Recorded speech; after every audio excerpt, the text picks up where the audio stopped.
Nothing like a Friday morning divorce to get your blood pumping before coffee. I'm Frank Parrish, 41 years old, and until 3 hours ago, I thought I had it all figured out. COO of Parrish Electric, the family business my grandfather started in 1962. Nice house in Millbrook Heights, 2 daughters who still laughed at my terrible jokes, and a wife who, well, let's just say Dana used to laugh at my jokes too. The call came at 7:15 a.m. while I was reviewing bids for the new hospital project. Mary, my assistant, knocked on my office door with that look, the one that says your world's about to get rearranged. Frank, your wife called. She says it's urgent. You need to come home immediately. I figured one of the girls was sick. Maybe Maddie had another panic attack about her SATs, or Jess had crashed her bike again. Normal family crisis stuff. The kind you handle with a bandage and a dad joke. I was wrong. Dana met me at the front door with 2 suitcases and a manila envelope. She looked like she'd been up all night, but not in a good way. Her blonde hair was pulled back in that severe ponytail she wore when she meant business, and she was wearing her black power suit, the one she saved for PTA confrontations and returns at Nordstrom. I'm leaving, Frank. Tonight. Don't try to contact me. Just like that. 22 years of marriage reduced to a post-it note conversation. What are you talking about? I set my keys on the hall table, the same spot I'd been setting them for 15 years. Dana, what's going on? Are the girls okay? She handed me the manila envelope. Divorce papers. I'm citing emotional cruelty and irreconcilable differences. My lawyer says I have a strong case for full custody. The words hit me like a live wire. Full custody? Dana, have you lost your mind? What emotional cruelty? What differences? You're never here, Frank. Always at that stupid company. Always putting work first. The girls barely know you. That stung because it wasn't entirely untrue, but it wasn't entirely true either. Yeah, I worked long hours. Running a multi-million-dollar electrical contracting business tends to eat up your schedule. But I coached Jess's softball team. I never missed Maddie's debate tournaments. I was there for the important stuff. Where are Maddie and Jess? Safe. Away from this toxic environment. Away? Dana, where are my daughters? She picked up her suitcases. They're staying with family until this gets sorted out. That's when the first alarm bell went off in my head. Dana's parents lived in Florida. Her sister was in California. The only family we had locally was... They're with Rick, aren't they? My older brother, Rick.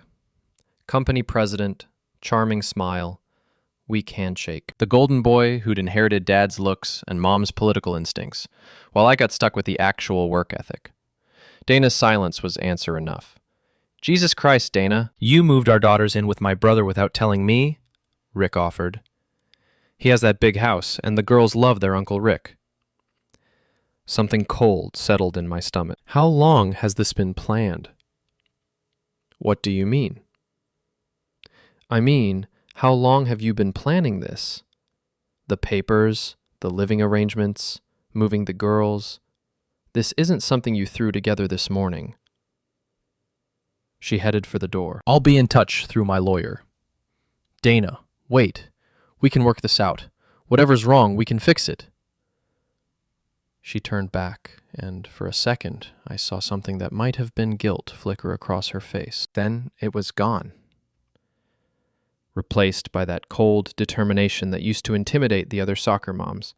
Some things can't be fixed, Frank. You should know that better than anyone. The door closed behind her with a soft click that somehow sounded louder than a gunshot.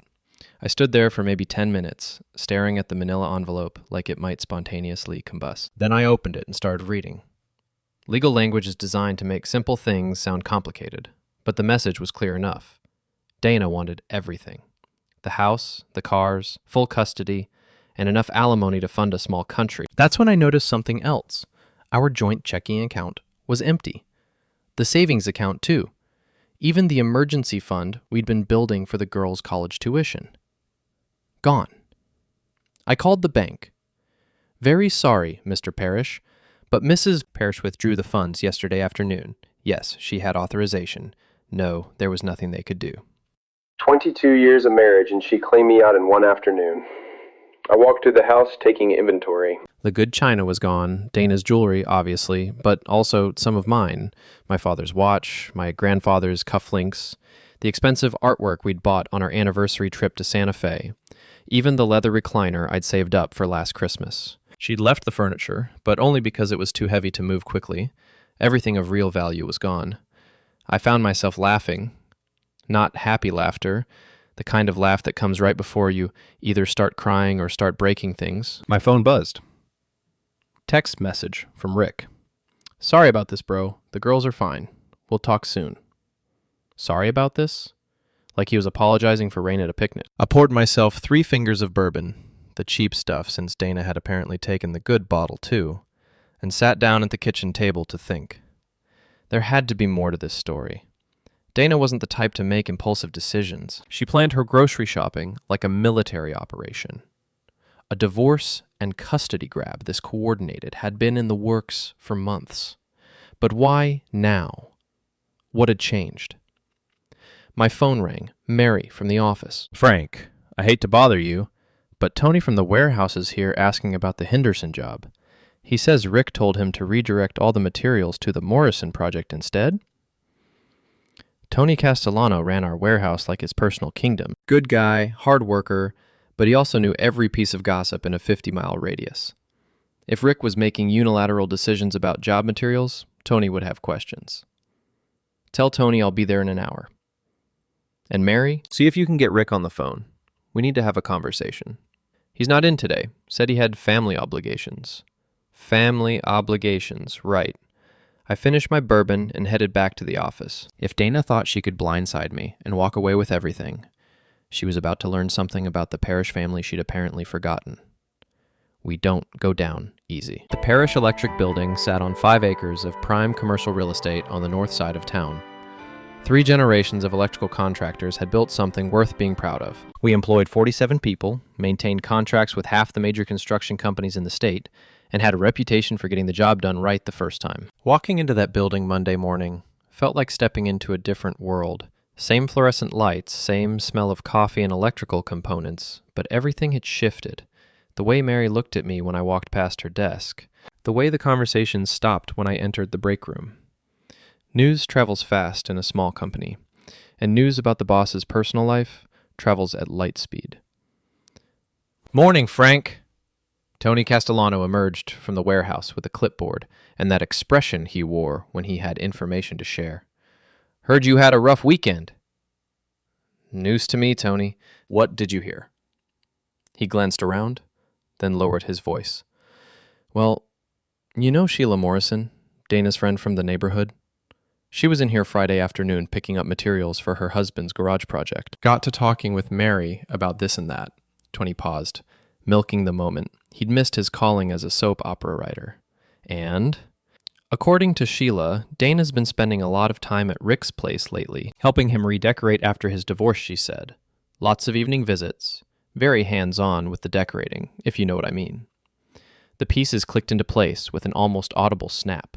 Rick's divorce had been finalized 6 months ago. His ex-wife Trish had taken him for half of everything, which, given Rick's salary and stock options, was considerable. But Rick had kept the house, a sprawling colonial in the same neighborhood where Dana had always wanted to live. How long has this been going on? Sheila seemed to think it started right around the time Rick's divorce was final, maybe a little before. 6 months. Dana had been planning this for 6 months, minimum. Where's Rick today? Called in sick, said he might be out the rest of the week. I thanked Tony and headed to my office, but I couldn't focus on work.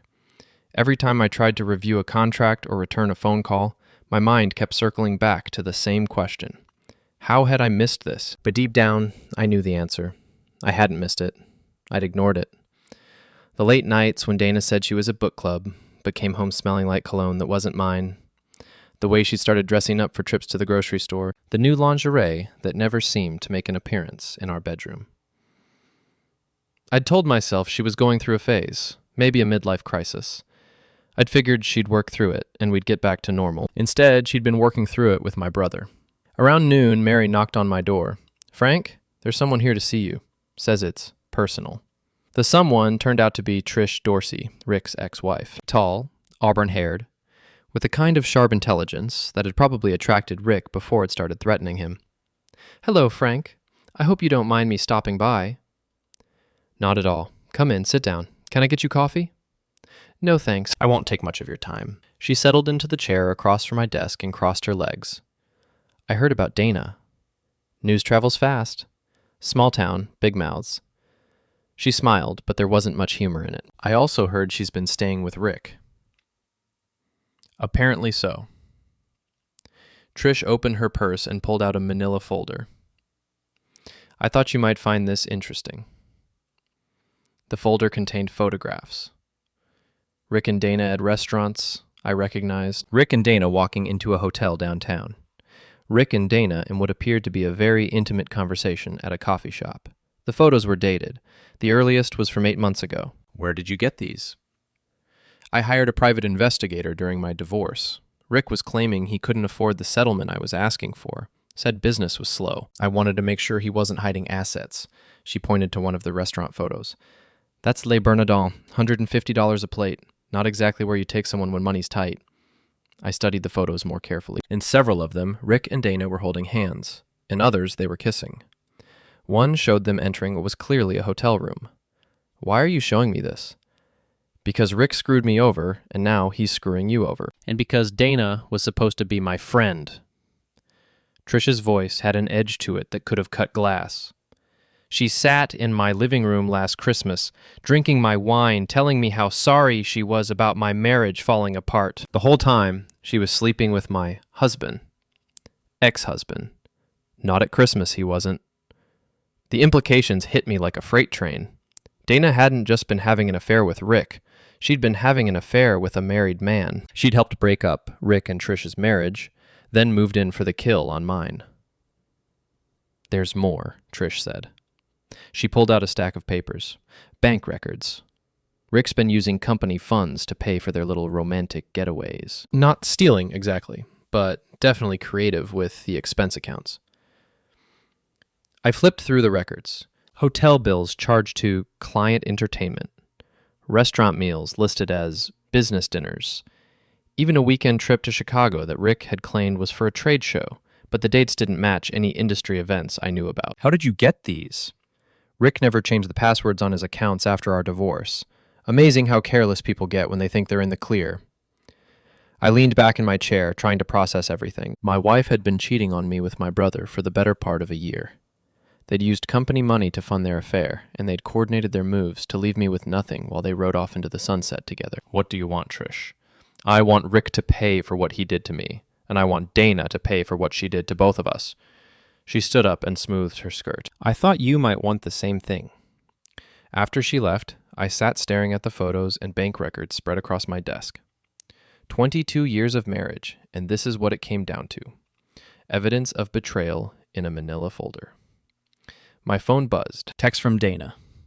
"Please don't make this harder than it has to be. Think about the girls." Think about the girls who were living with their uncle and their mother's lover, probably confused as hell about why Daddy wasn't around anymore. I picked up my phone and dialed Rick's number. It went straight to voicemail. "Rick, it's Frank. We need to talk, today. Call me back." He didn't call back. At 5 o'clock, I locked up my office and drove to Rick's house. His BMW was in the driveway, along with Dana's SUV. The house was lit up like Christmas morning, and I could hear music playing inside. I rang the doorbell and waited.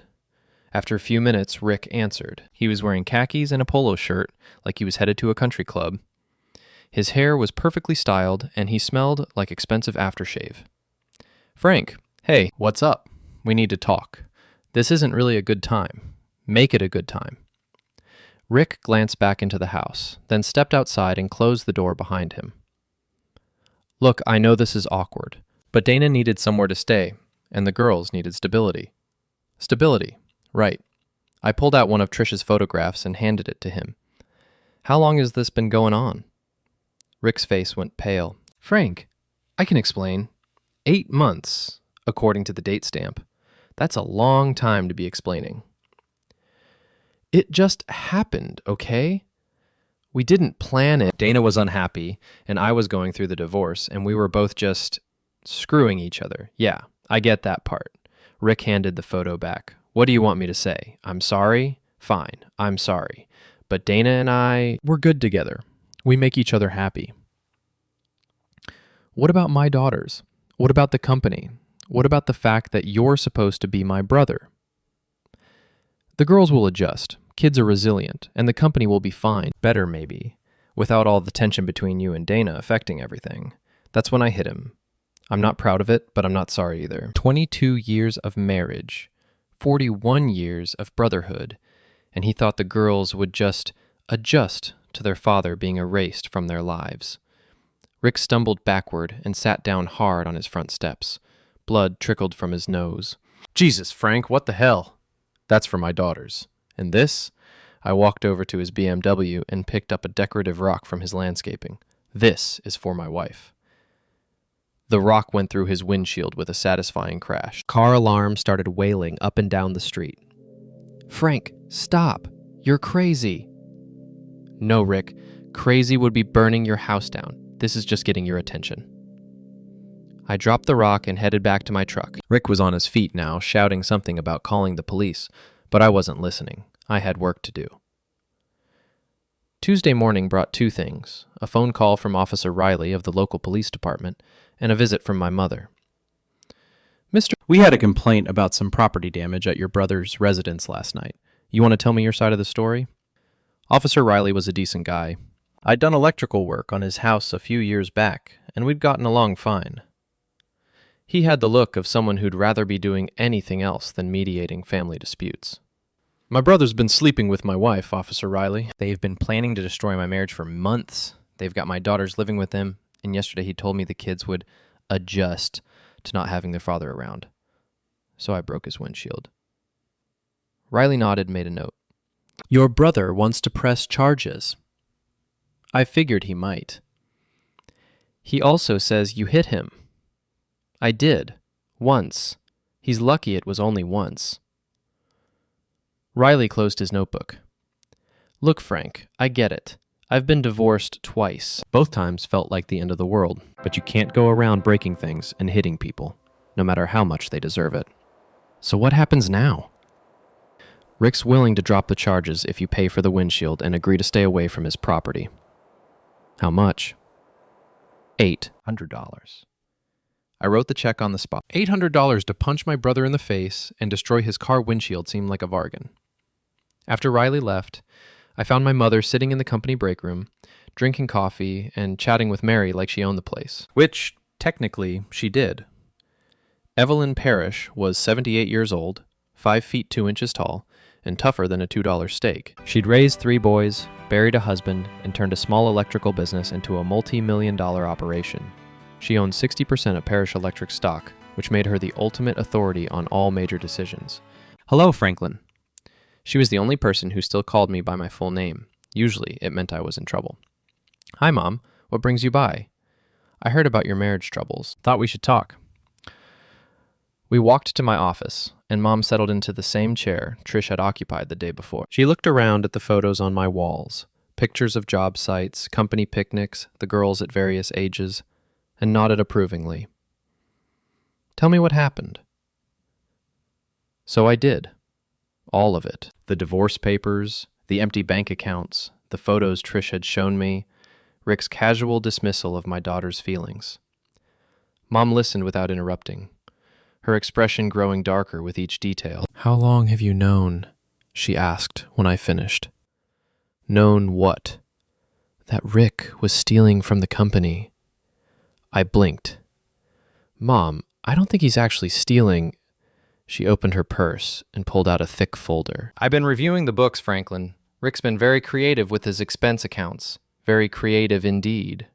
The folder contained bank statements, credit card records, and expense reports going back 2 years. Rick had been charging personal expenses to the company long before his affair with Dana started. Dinners that had nothing to do with business, hotel rooms for weekend getaways, even payments to a personal trainer and a luxury car detailing service. How much? $43,000 over the past 18 months. Not enough to put him in prison, but certainly enough to justify termination and full restitution. I stared at the numbers. Why didn't you tell me about this before? I wanted to see if he'd stop on his own, give him a chance to do the right thing. Mom's voice was flat and cold. Obviously, he didn't take that chance. What do you want to do?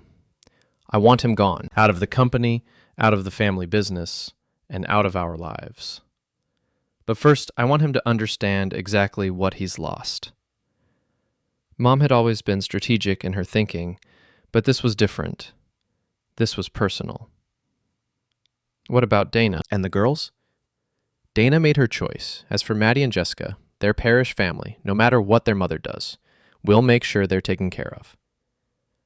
That afternoon, Mom called an emergency board meeting. Parish Electric's board consisted of Mom, Rick, me, and 2 outside members, our lawyer Marcia Klein, and Carl Brennan, my best friend since high school, and the closest thing to a neutral party we could find. Rick showed up wearing sunglasses to hide what I assumed was a black eye from our encounter. He'd also brought a folder of his own, which didn't bode well. Before we start, Rick said, I want everyone to know that Frank physically assaulted me yesterday and destroyed my personal property. I have photos of the damage and a police report. Mom didn't even look up from her notes. Noted. Now, let's discuss why we're really here. She laid out Rick's expense account abuse with the precision of a prosecutor presenting evidence to a jury. Every dinner, every hotel room, every questionable charge, complete with dates and amounts. The total misappropriation comes to $43,217, Mom concluded. Richard, would you like to explain these charges? Rick's face had gone from pale to red to pale again. Those were legitimate business expenses.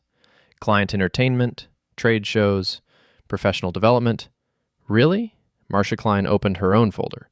Because I called the Marriott downtown. You know, the one where you charged 6 weekend stays to the company account. They have no record of any business conferences or trade events on those dates.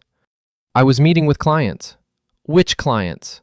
Mom's voice could have frozen water. Give me names and contact information. I'll verify the meetings myself. Rick opened his mouth, then closed it again. Carl leaned forward. Rick, I've known you since you were 12 years old. I've seen you lie your way out of detention, lie your way into dates, and lie your way through more situations than I can count. But this is different. This is family. You want to talk about family? Rick stood up so fast his chair rolled backward.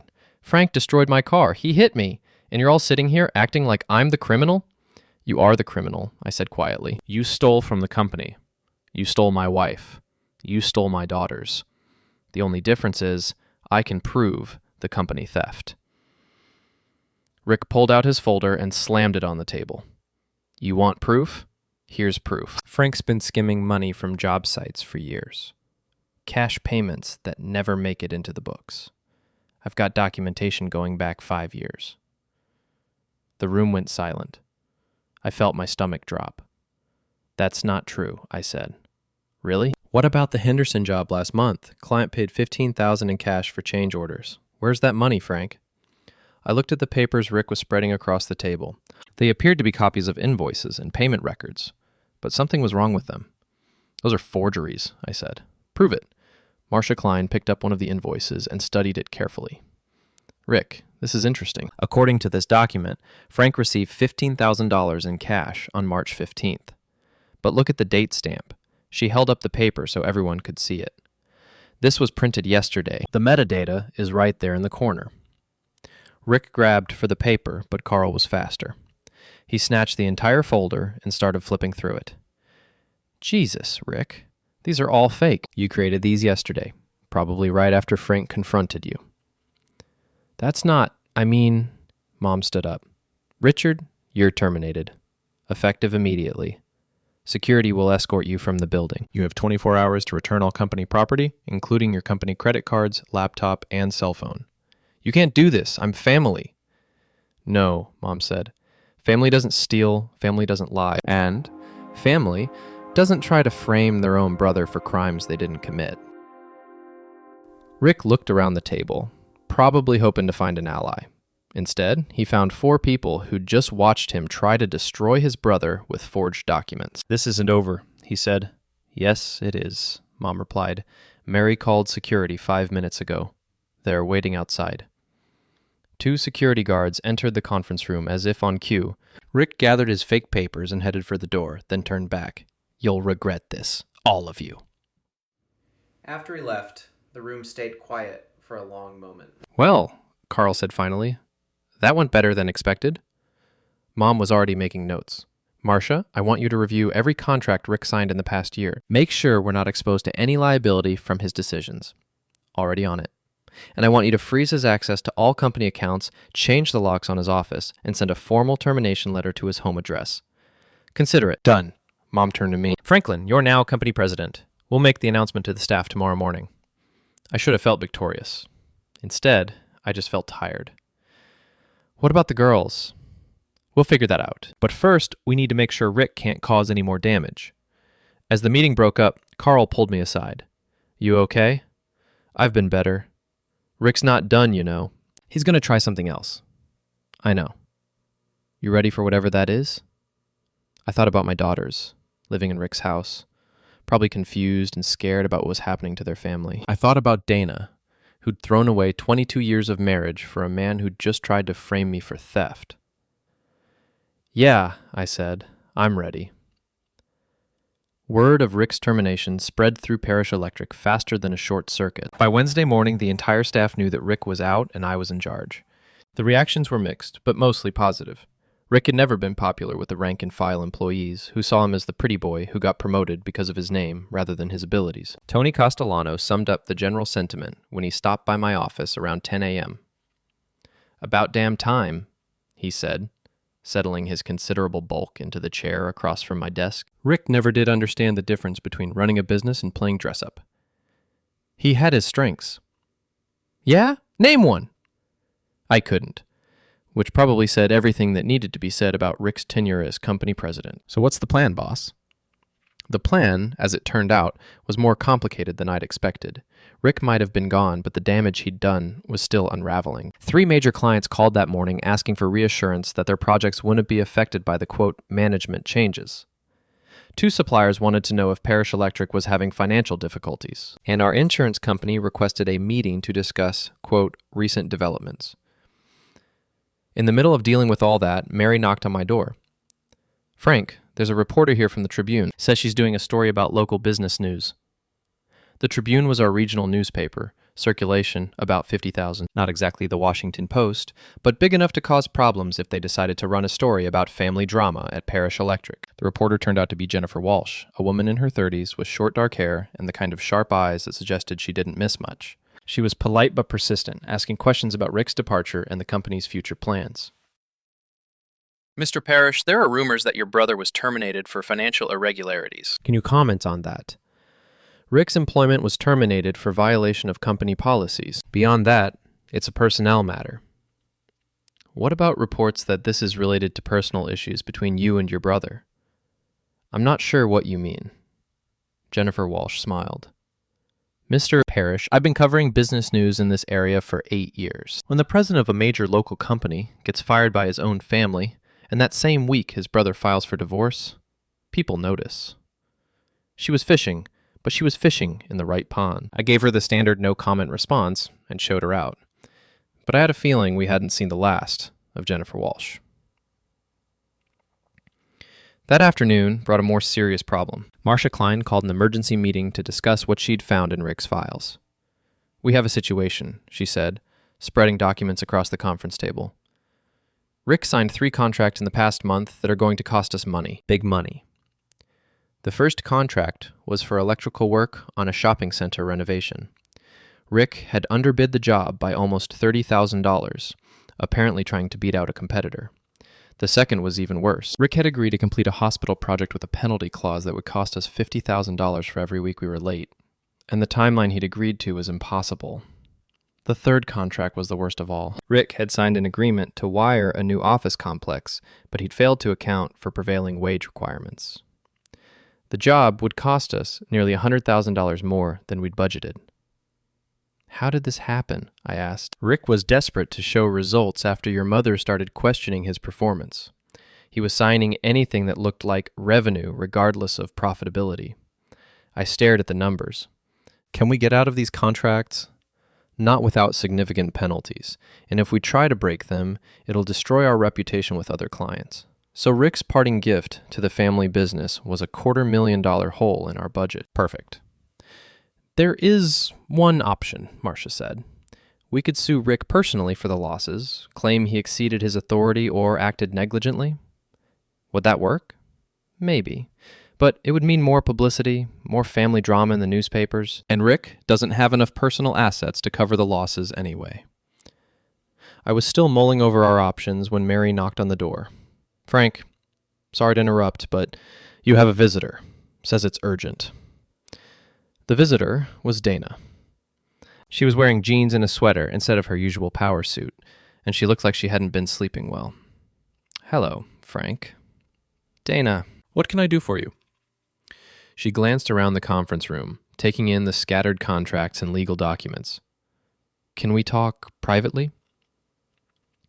Marcia gathered her papers and left us alone. Dana sat down across from me in the same spot where Rick had tried to frame me with forged documents just 2 days earlier. I heard about Rick getting fired. News travels fast.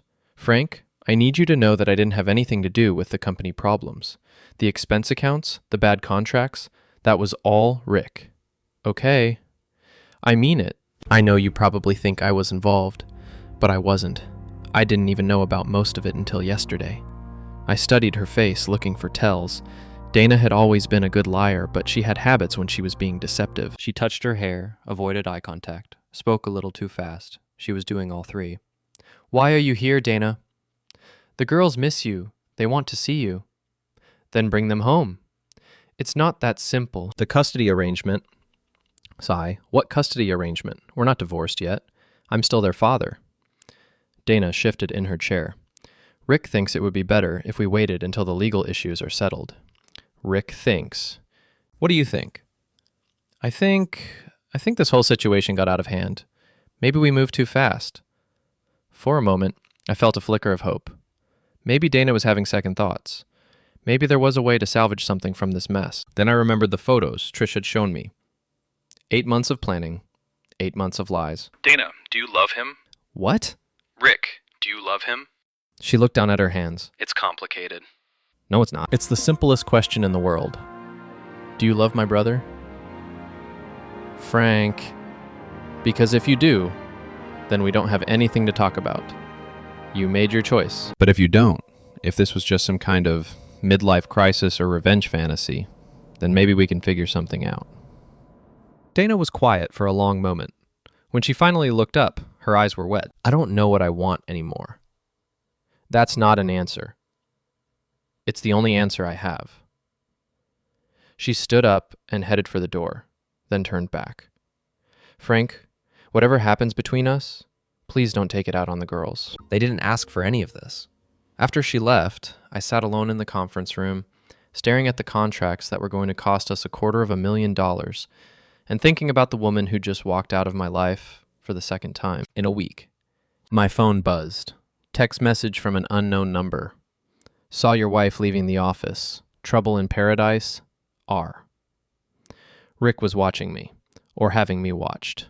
I forwarded the message to Marcia Klein with a note. Add harassment to the list of things we might need to deal with. Then I called Carl. I need a favor, I said, when he answered. Name it. I need you to keep an eye on Rick. See what he's up to, who he's talking to, what he's planning. You think he's going to try something? I know he is.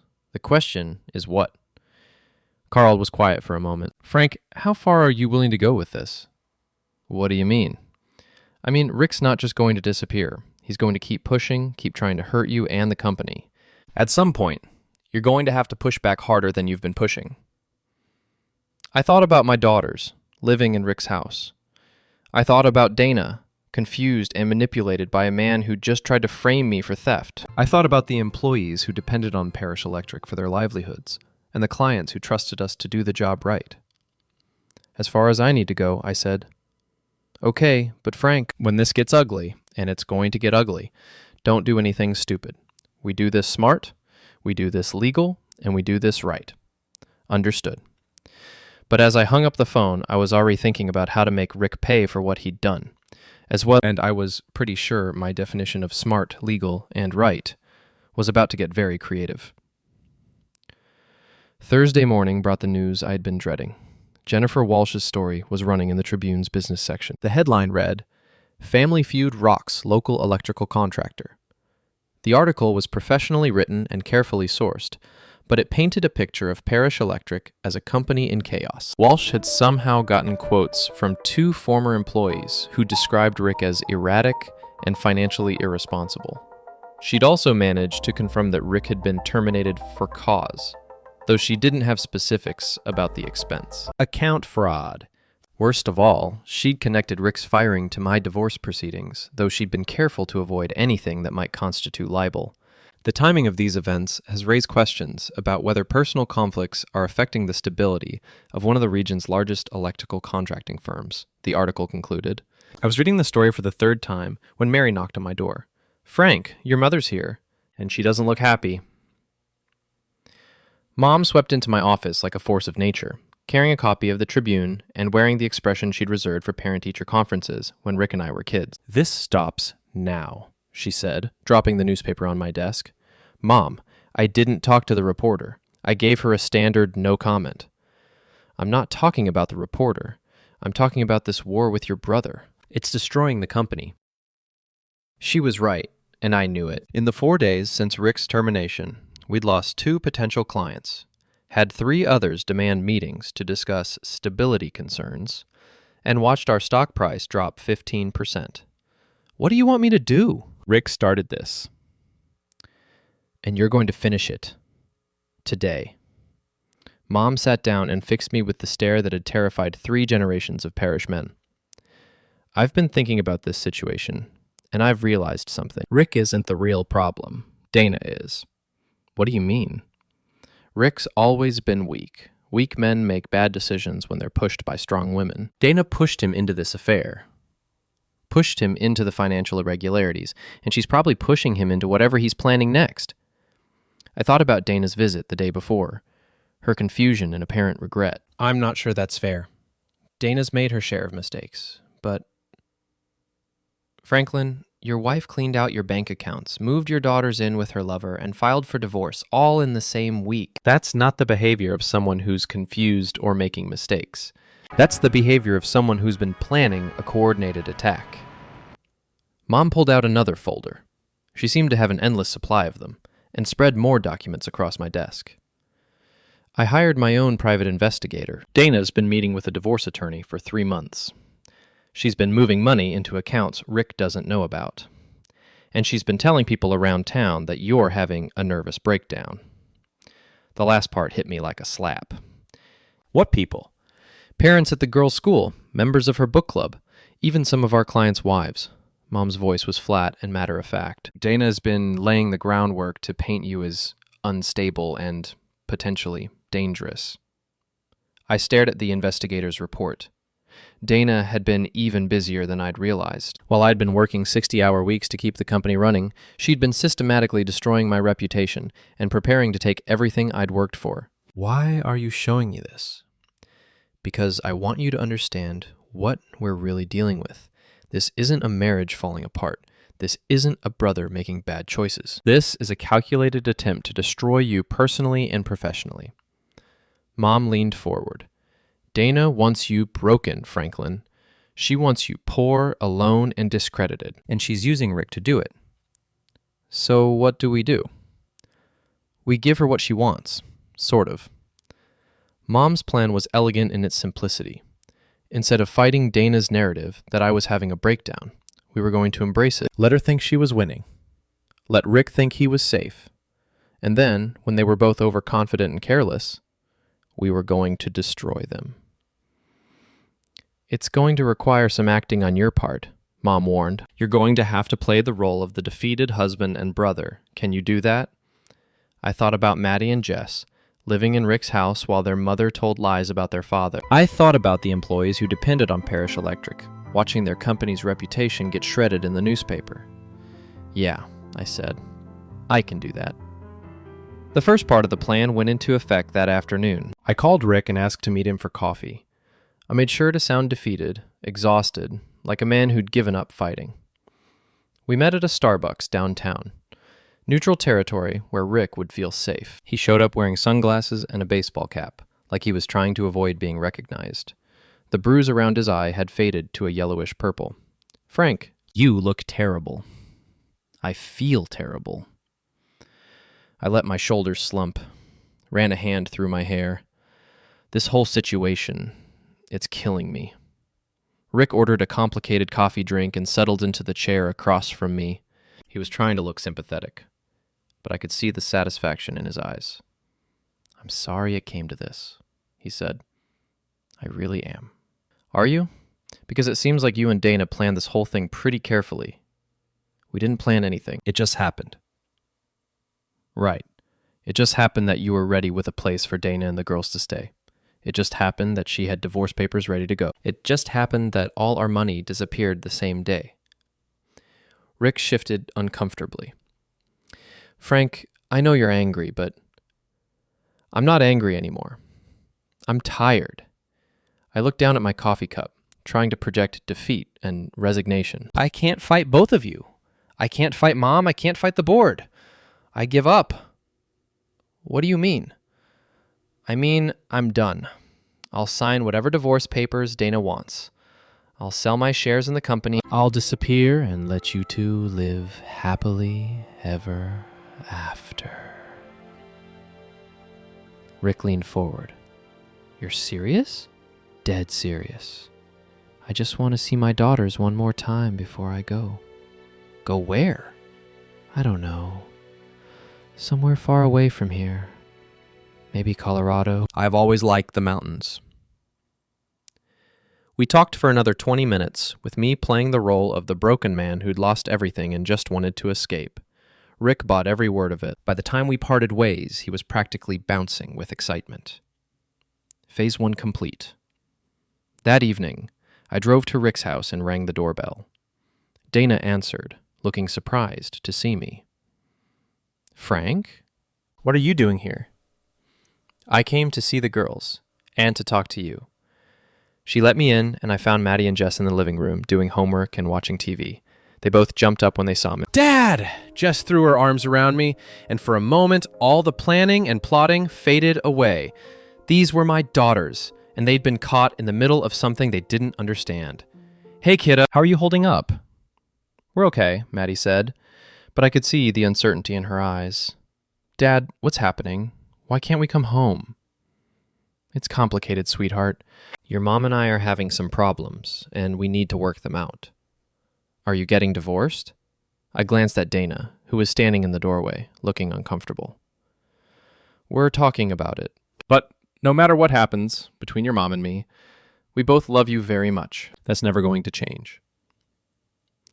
I spent an hour with the girls, helping with homework and listening to their concerns about school and friends and all the normal things that seem so important when your world wasn't falling apart. When it was time to go, they both hugged me tight. "Will we see you again soon?" Jess asked. "I promise," I said, and meant it. Dana walked me to the door. "Thank you for not making this harder on them," she said.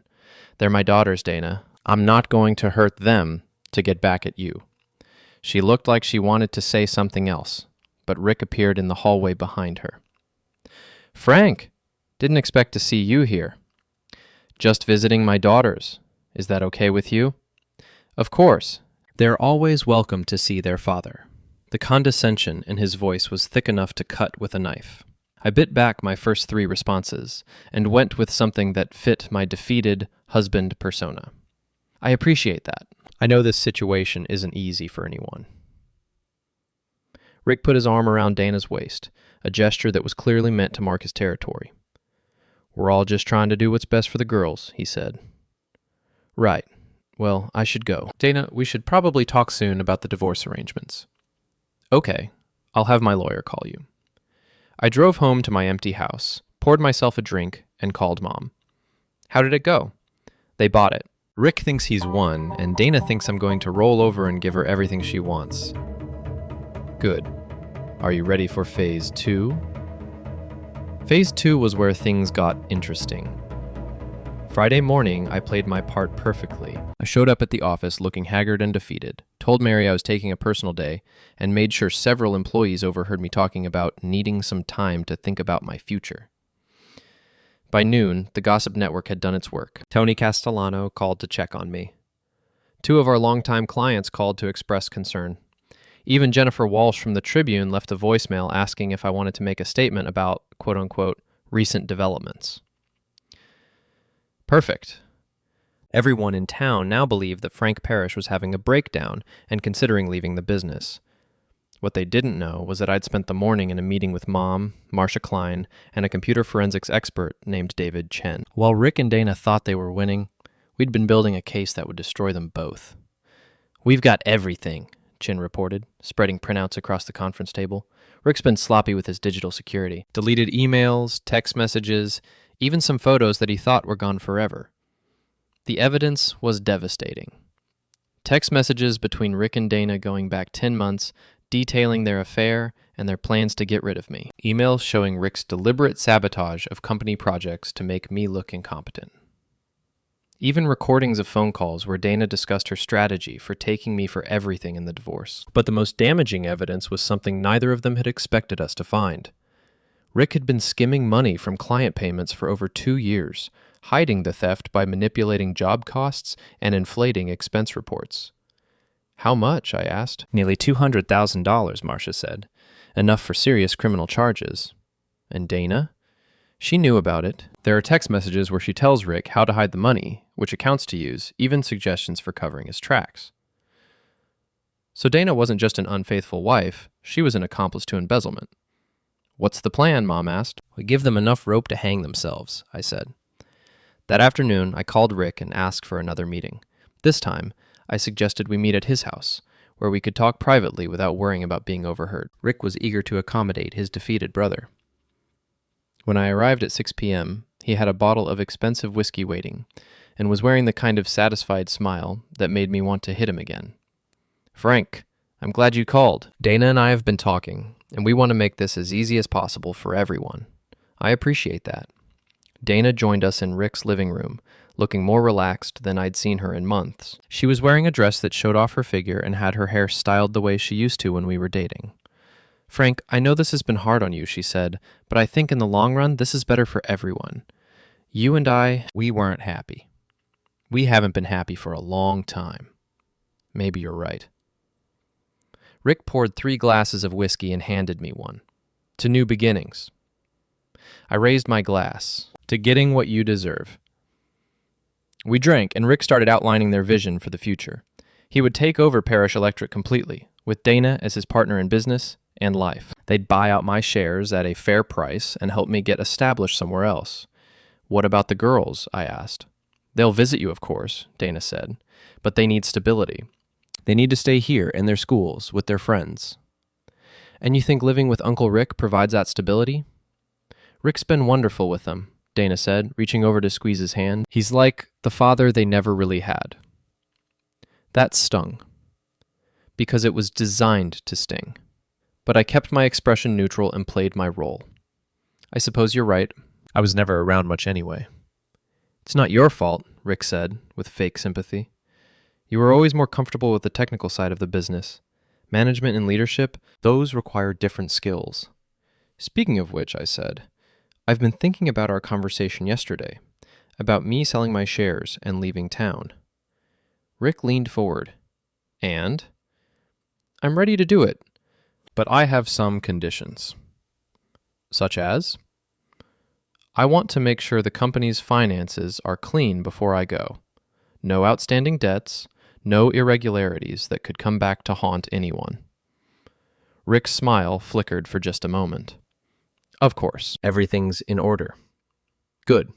Because I've been reviewing the books, and there are some discrepancies I'd like to clear up." I pulled out a folder. I'd learned from Mom that folders were excellent props for dramatic moments, and spread some of David Chen's printouts across Rick's coffee table. For instance, this payment from the Morrison job, $15,000 that doesn't seem to have made it into the company accounts. Rick's face went pale. That was a cash payment. I deposited it, But there might have been a delay in processing. Really, because I called the bank. No deposit from that job ever hit our accounts. Dana was looking back and forth between us, starting to realize that this conversation wasn't going the way she'd expected. Frank, what are you doing? I'm cleaning house, Dana, making sure everything's transparent before I leave. I pulled out another document. Like this expense report from Rick's trip to Chicago last month. Hotel, meals, entertainment. Except there was no business reason for that trip, was there, Rick? That was legitimate business. With who? I called every client we have in the Chicago area. None of them met with you. Rick stood up abruptly. Frank, I don't like your tone. Really? Because I don't like being stolen from. I pulled out the rest of David Chen's evidence and spread it across the table like a winning poker hand. Bank records, expense reports, text messages, emails, everything. 2 years, Rick. 2 years of skimming money from client payments, nearly $200,000. Dana grabbed one of the printouts. What is this? Evidence that your boyfriend is a thief, and evidence that you helped him do it. Rick lunged for the documents, but I was ready for him. I grabbed his wrist and twisted, sending him stumbling backward into his expensive leather couch. Don't, I said quietly. You've done enough damage. Dana was reading the text messages, her face growing paler with each line. Rick, these are our private conversations. How did he get these? The same way I got everything else. You two weren't nearly as careful as you thought you were. Rick was back on his feet, but he looked like a cornered animal. Frank, we can work this out. I'll pay the money back. We can keep this in the family. Like you kept your affair in the family? That's different. That's personal. No, Rick. Stealing from the company is personal. Stealing from our employees is personal. Stealing from our clients is personal. I gathered up the documents and put them back in the folder. Here's what's going to happen. You're going to return every penny you stole with interest. You're going to sign over your shares in Parish Electric to me for $1, and you're both going to leave town. You can't make us do that, Dana said. Actually, I can, because if you don't, these documents go to the police, the IRS, and every newspaper in the state. Rick will go to prison for embezzlement, and you'll go with him as an accessory. Rick's hands were shaking. Frank, please, think about the girls. Think about the family. I am thinking about the girls. I'm thinking about how they'll feel when they find out their mother helped steal money from their grandfather's company. Dana dropped the papers she'd been holding. Frank, I didn't know about the money. Rick told me it was legitimate business expenses. Really? Because this text message from you says, and I quote, make sure you spread the withdrawals across different accounts so the pattern isn't obvious. She closed her eyes. Oh, God. You have 24 hours to decide, I said, heading for the door. Take the deal or take your chances with the criminal justice system. Rick followed me outside. Frank, wait. We're brothers. We can work this out. I turned back to look at him. We were brothers. Before you decided to steal my wife, my daughters, and my money. I never meant for it to go this far. Yes, you did. You planned every bit of this. The affair, the divorce, the financial theft, all of it was designed to destroy me and take everything I've worked for. Rick's shoulders sagged. What do you want me to say? That I'm sorry? Fine, I'm sorry. I don't want you to say anything. I want you to disappear. I got in my truck and drove away, leaving Rick standing in his driveway, looking like the broken man he'd tried to turn me into. Saturday morning, Rick called and accepted my terms. He would repay the stolen money, transfer his company's shares, and leave town within 30 days. Dana would drop the divorce proceedings and agree to joint custody of the girls. By Monday, the whole town knew that Rick Dorsey had left Parish Electric to pursue other opportunities, and that Frank Parrish was now the sole owner and president of the company. Dana moved back into our house, but we both understood it was temporary. We were getting divorced, but on my terms, not hers. The girls would live with me during the school year and spend summers with their mother, wherever she ended up. 2 weeks later, I got a postcard from Phoenix. No message, just Rick's signature. Dana left for California the same day to find herself and start over. The girls adjusted better than I'd expected. Kids are resilient, and they were happier living in their own house with their father than they'd been caught in the middle of their mother's schemes. Parrish Electric's reputation recovered quickly. Clients appreciated the stability of single ownership, and employees were relieved to have the family drama behind them. I never saw Rick again. Dana called the girls every Sunday for the first few months, then less frequently as she got involved in her new life. Eventually, the calls stopped altogether. On a cold December evening, 6 months after it all started, I was working late in my office when Mary knocked on the door. "Frank, there's someone here to see you." It was Trish, Rick's ex-wife. She was carrying a bottle of champagne and wearing a smile that could have lit up the building. "I heard Rick's been disbarred in Arizona," she said. "Something about client funds going missing." "Really?" "Really. Thought you might want to celebrate." We opened the champagne in my office and toasted the downfall of people who'd tried to destroy us. "Any regrets?" Trish asked. I thought about Dana, somewhere in California, probably still trying to figure out how her perfect plan had fallen apart. I thought about Rick, facing criminal charges in Arizona for making the same mistakes he'd made here. I thought about my daughters, asleep in their own beds in their own house, safe and loved and finally free from their mother's toxic schemes. "No," I said, "no regrets at all."